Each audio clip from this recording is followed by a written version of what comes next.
رسول اللہ صلی اللہ علیہ وسلم نے فرمایا جو اللہ کے راستے میں دو چیزیں خرچ کرے گا اس سے فرشتے جنت کے دروازوں سے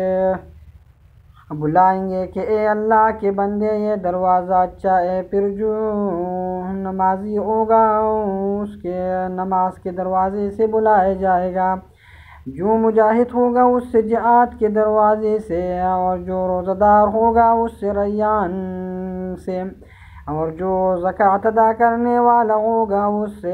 زکوٰۃ کے دروازے سے بلایا جائے گا۔ اس پر ابو بکر رضی اللہ تعالیٰ عنہ نے پوچھا میری ماں باپ آپ صلی اللہ علیہ وسلم پر فدا ہو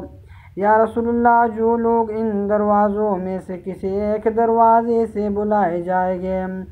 مجھے ان سے بحث نہیں، آپ یہ فرمائیے کہ کیا کوئی ایسا بھی ہوگا جس سے ان سب دروازوں سے بلایا جائے گا؟